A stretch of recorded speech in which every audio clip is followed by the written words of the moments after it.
नमस्कार साथियों, आप सबका पुनः स्वागत है श्रद्धा एस्ट्रो ज्योतिष में। आज हम लोग डिस्कस करने वाले हैं ग्रहों की जागृत आदि अवस्थाएं।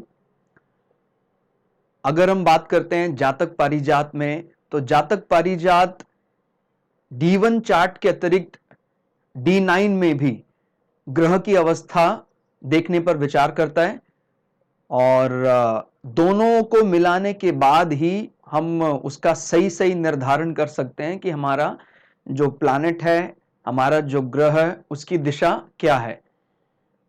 एक बात मैं पहले क्लियर कर देना चाहूंगा कि चाहे कोई ग्रह स्वप्नावस्था में हो, चाहे कोई सुषुम्न यानी निद्रा अवस्था में हो, हमें यह बात ध्यान रखनी है कि अगर इस लौकिक दृष्टि से उसका महत्व थोड़ा कम प्रतीत हो रहा है, तो दोनों चीजें हमें ध्यान रखनी है कि पारलौकिक दृष्टि से भी कहीं ना कहीं उसका महत्व टटोलना है। खाली एक ही दृष्टि होगी तो फिर उसके बल का आकलन नहीं हो पाएगा। तो हमें ध्यान रखना है कि कई दफा किसी किसी का शुरुआत थोड़ा धीमे होता है, लेकिन उसका जो जीवन का अंत समय वो बहुत अच्छा होता है। किसी किसी का शुरुआत बड़ा जबरदस्त हो जाता है, लेकिन जीवन का जो अंत समय है उस समय उसका उपभोग नहीं कर पाता है। तो सबका अपना अपना टाइम जोन है। लोग कहते हैं कि भाई जापान ज्यादा तेज है, इंडिया ज्यादा तेज है, या संयुक्त राज्य अमेरिका या यूएसए तेज है। तो सबका अपना अपना टाइम जोन है। भाई कोई व्यक्ति हमें सूर्यास्त देख रहा है किसी देश में, उसी समय पर दूसरे देश में सूर्योदय हो रहा है। तो हमें ये बात याद रखनी है कि सबका अपना अपना टाइम जोन है। तो अवस्थाएं कुछ ये भी बात बताती हैं कि जब कभी उसको जागृत अवस्था मिलती है तो उसका दशा का शुरुआत का पक्ष ही हमारा बड़ा बली मिल जाता है। और लेकिन उसमें कमी भी देखी जाती है कि वो कभी इस पक्ष पर ज्यादा विचार नहीं करता है कि सर पारलौकिक विषय भी सोचना चाहिए। कहता क्या करना है हमें, ये वो लौकिक दृष्टि के लिए ज्यादा फोकस करता है। तो इसलिए बैलेंस बनाना बहुत जरूरी है। मैं तो ये समझता हूं कि चार्ट में सारे प्लैनेट, सारे ग्रह अगर जागृत अवस्था में है तो लौकिक दृष्टि से ही सही माना जाएगा। लेकिन जहां पर डिपार्चर ऑफ सोल की बात आती है, आत्मा को शरीर को त्यागने की बात आती है, यह पक्ष उसका बड़ा बड़ा कष्टदायी होता है। उस पक्ष के लिए वो बिल्कुल तैयार नहीं होता है। इसीलिए ये कोई दोष नहीं है कि आपके चार्ट में कोई मृत अवस्था में मान रहे हैं या स्वप्न अवस्था में मान रहे हैं, या नॉट एग्जैक्टली मृत अवस्था यानी निद्रा अवस्था में मान रहे हैं कि वो सोया हुआ है। हालांकि वो भी एक दृष्टि है कि जिसमें हम और भी कई चीजें देखते हैं कि भाई वो अभी शिशु अवस्था में है या मृत अवस्था में। अब लेकिन अभी हम उस पर विचार नहीं कर रहे हैं। ये एक अलग विषय है, क्लियर हो गया, उससे अलग है। तो उसको और इसको मिलाना नहीं है। ये भी हमने देखा है कि कई दफा हम दोनों को मिला देते हैं। हालांकि ज्योतिषी के लिए सभी बलाबल पर विचार करते हैं, लेकिन वो एक अलग विषय है जब जहां हम खाली डिग्री के आधार पर कि कोई डिग्री इतनी है तो हम उसको शिशु मान रहे हैं, या बहुत ज्यादा डिग्री है तो उसको हम कह रहे हैं कि भाई ये तो तेरा मृत है। तो उसका भी एक अलग रेलेवेंस है, उसका भी एक अलग इंपॉर्टेंस है। हम चाहेंगे उस विषय पर भी आपको समझाएं। हालांकि इन बिटवीन हमने चाहे भृगु संहिता हो और चाहे ग्रहों का गणित हो, वहां भी हमने समझाने का प्रयास किया है कि भाई हर ग्रह का कोई ना कोई इंपॉर्टेंस, कोई ना कोई उपयोगिता उसकी है। वो उपयोगिता देखने की दृष्टि जब तक ज्योतिषी के पास नहीं होगी तो वो कैसे दूसरों को डिलीवर करेगा। ये कह देने से काम नहीं चलेगा कि तेरा बृहस्पति मृत अवस्था है। मतलब क्या हम क्या माने उसको कि अगर वो उच्च का है और वो बहुत ज्यादा डिग्री में है तो क्या उसको हम खत्म कह देंगे? क्योंकि फिर इसमें हमें यह बात भी ध्यान रखनी होगी कि ज्यादा डिग्री वाले प्लैनेट को हम आत्मकारक भी मान रहे हैं। उसने ज्यादा समय बिताया है, वो ज्यादा एक्सपीरियंस प्लैनेट है। तो याद रखना है, आत्मकारक में ध्यान रखते हुए ही हमें ये फल करना है कि भाई सिर्फ ये तरीका सही नहीं है। कहते भाई जुपिटर तेरे प्लैनेट में कोई फल देने वाला नहीं है। तो स्टेटमेंट सुनने में गलत लगता है, हम इसको कैसे स्वीकार कर लें? वो तुलनात्मक दृष्टि से कहीं कोई बात कही गई कि भाई इसके इसके रिस्पेक्ट में अगर सांसारिक दृष्टि से देखें कि आपका गुरु कहां तो 18 डिग्री का है और कहां 29 डिग्री का है, तो वो अलग अलग, लेकिन उसका कार्य करने का तरीका अपना एक अलग ढंग से वो कार्य करेगा, उसका प्लान ऑफ एक्शन अलग होगा, वो मोक्षा पक्ष पर ज्यादा विचार करके कार्य करेगा, क्योंकि इसीलिए हम उसको आत्मकारक मान रहे हैं। जहां जैमिनी पद्धति की बात आती, जैमिनी कोई दूसरे ग्रह से आकर इस विषय को नहीं बता रहे हैं, वो जैमिनी की जहां बात करते हैं तो जैमिनी पद्धति इन्हीं के शिष्य, इन्हीं परंपरा में है, वो पराशरी पद्धति इसी परंपरा में, इनफैक्ट उन्हीं के शिष्य हैं वो।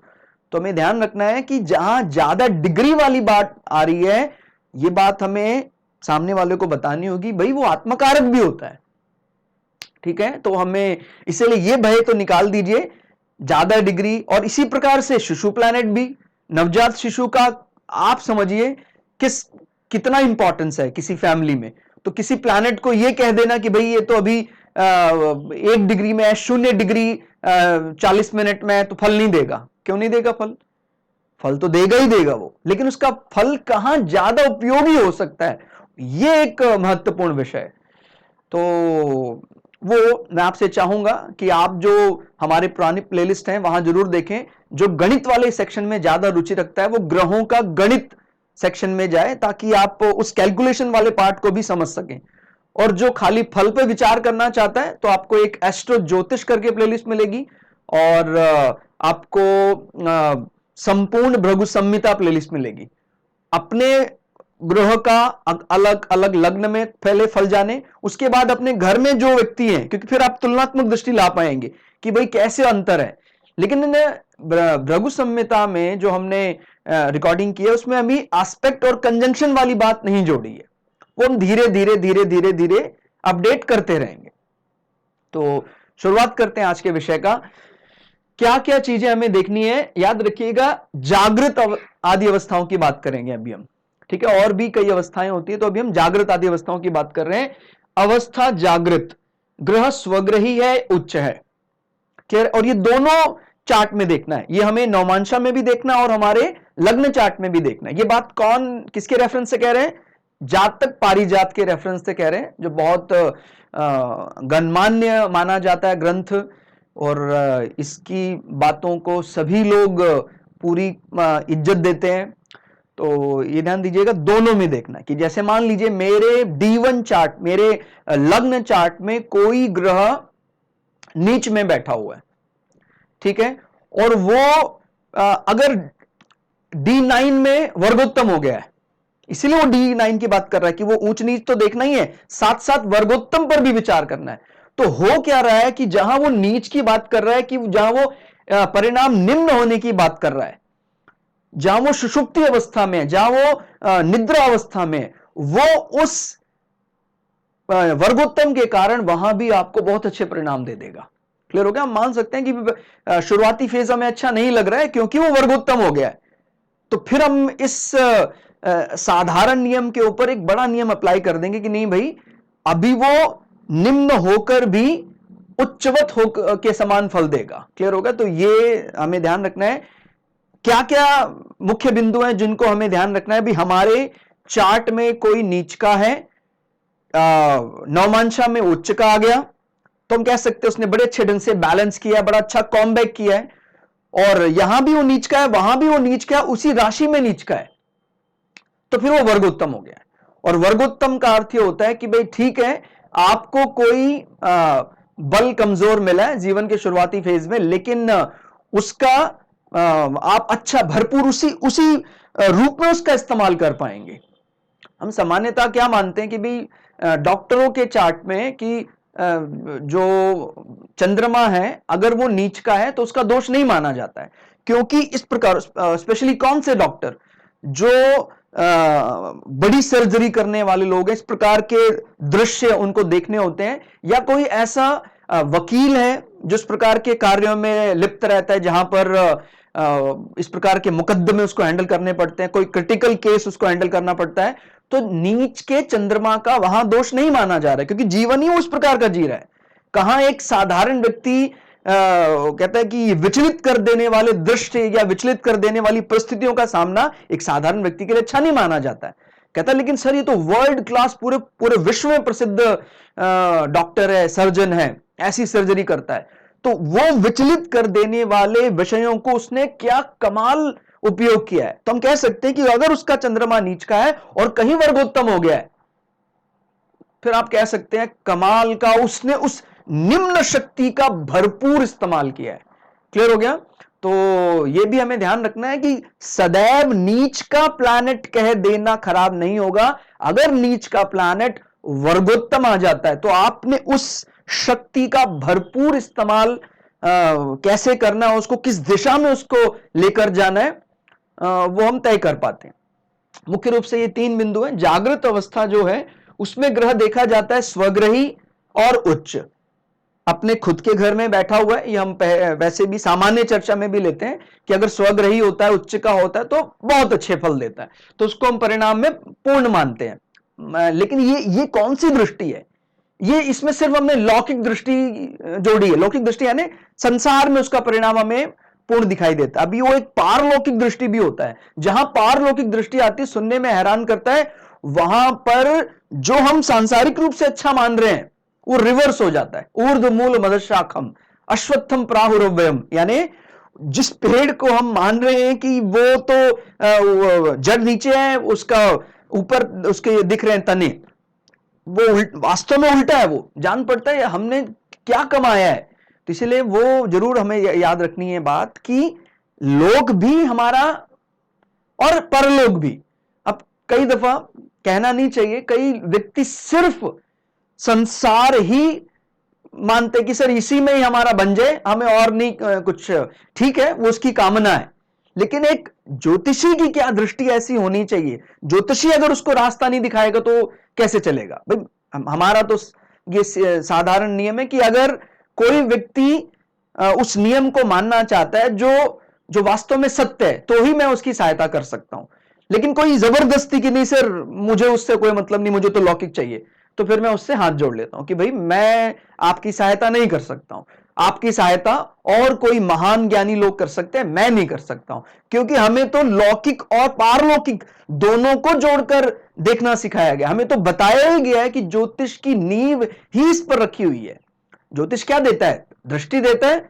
और अगर हम किसी व्यक्ति को ये समझाने में ये सार्थक नहीं हो पाते हैं, किसी प्रकार से उसको नहीं समझा पा रहे हैं, तो फिर ज्योतिष उसके लिए बेकार है, उसका कोई अर्थ नहीं है ज्योतिष का उसके लिए। तो हमें ये बात याद रखनी है कि जो ज्यादा डिग्री वाले प्लैनेट है वो ज्यादा एक्सपीरियंस प्लैनेट है। इसी प्रकार से जो सुषुप्ति प्लैनेट है, अगर वो प्लैनेट भी कहीं वर्गोत्तम हो जाते हैं, आनंद लीजिए आप। ठीक है, तो पूर्ण कौन व्यक्ति आनंद, वैसे आनंद तो कहते हैं आनंद तो सबके लिए है, वो सब, उस पर सबका पूर्ण अधिकार है, उस पर किसी का वो नहीं है कॉपीराइट कि सर वो मैं ले सकता हूं, सबके लिए वो। और इसी आनंद को जब बढ़ा देते हैं तो हम क्या बोलते हैं? परमानंद, यानी ईश्वर। ठीक है, तो ये हमें विचार जरूर करना है। किसी को भी हमें कोसना नहीं है। बहुत लोग ऐसे हैं कि जो संसार को कोसते हैं कि संसार रिस्पॉन्सिबल है सर, वो ऐसे करता है, वो ठीक है, हम कोसते रहे, हमारा भाग्य वैसा और ज्यादा नीचे चला जाएगा, गर्त में चला जाएगा। हमें वो दृष्टि एकदम बदलनी है कि नहीं सर, मैं अपने शत्रु, ठीक है हम सांसारिक दृष्टि से उसके सामना करते हैं, लेकिन शत्रु में भी ईश्वर है। ये मेरे मानने ना मानने से क्या होता है, वो तो है ना।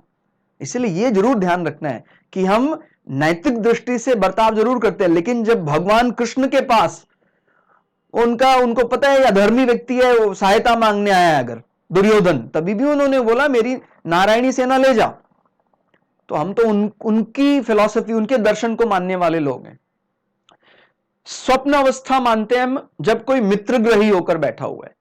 और मध्यम, हम थोड़ा सा ये भी कह सकते हैं कि भाई थोड़ा सा आनंद ले रहा है, वो ज्यादा सीरियसली चीजों को नहीं देखता है, मित्रवत होकर बैठा है, मध्यम परिणाम माना जाता है। और सुषुप्ति या जिसको निद्रा भी बोलते हैं, स्लीप टाइम बोलते हैं, वो क्या माना जाता है? नीच या शत्रु। अगेन इसमें नीच भंग का विचार करना है और D9 जरूर देखना है इन अवस्थाओं में, इसीलिए मैंने ये बात लिखी है कि कोई व्यक्ति इन्हीं 3 लाइनों का आधार बनाकर फिर वो अपने लिए संकट घटाने की बजाय संकट बढ़ा ले। ठीक है, इसलिए वो बार बार वो ग्रंथ चीख चीख कर ये बात बोल रहा है कि नवमांशा में जब तक ग्रह की अवस्था नहीं देखी जाती है तब तक अवस्था का कोई वो नहीं करना है।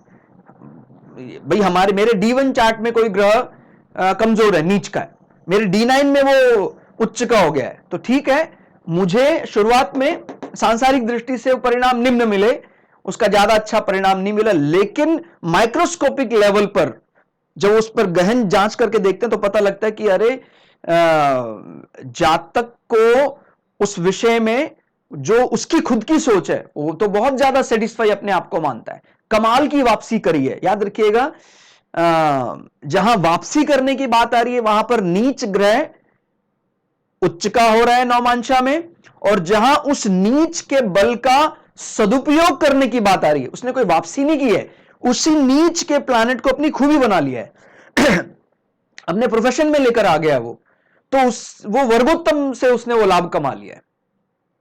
तो ये मुख्य मुख्य बातें हैं। इसका भी आपको जब कभी भी किसी कुंडली देखेंगे, जैसे मान लीजिए बृहस्पति यहां बैठे हुए नीच के, हमने D9 में देखा, जिसको नवमांशा भी बोल रहे हैं, कि वो उच्च का है या वो इसी सेम राशि में है, कहता जी वो तो वर्गोत्तम हो गया, उसने उस नीच बृहस्पति को अपना बल बना लिया। नीच का माने वो सैड मूड में होता है, जब गुरु जैसा प्लैनेट जब थोड़ा सा सैड मूड में होता है तो वो क्या बोलते हैं कि ईश्वर को किसने पाया है, ईश्वर कहां बसता है, कहता जी वो तो टूटे हुए दिल में ही रहने वाला है।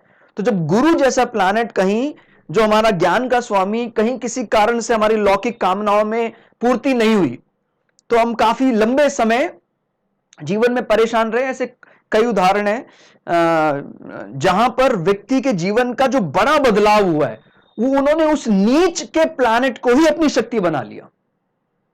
कहता जी मैं अब उसी में रहूंगा, उसी में रम जाऊंगा, और वही उसकी शक्ति बन जाती है। माने व्यापार में बहुत बड़ा घाटा लगा, ईश्वर में लीन हो गए वो, और उसके बाद वो उन्होंने सब कुछ ईश्वर पर सौंप दिया, और फिर उसके बाद सब कुछ ठीक हो गया, लेकिन उन्होंने ईश्वर का जो उनके विचारधारा ईश्वर के प्रति, वो उसको नहीं छोड़ा, उन्होंने उनको शक्ति बना लिया। ये वर्गोत्तम का बल है। तो हमें ध्यान रखना है कि सैड प्लैनेट भी हमें कमाल की ऊंचाइयां दे रहा है अगर हम उस बल को पहचानना सीख जाते हैं। ठीक है, तो ये एक विषय, एक दृष्टि हमने आपके सामने रखी। आपको ये विषय कैसा लगा कमेंट करके जरूर बताइएगा। आपके सहयोग के लिए आप लोगों को पुनः पुनः साधुवाद, आपको प्रेम, नमस्कार। मिलते हैं अगली क्लास में, तब तक के लिए जय श्री भगु पराशरा, जय श्री शुक्राचार्य।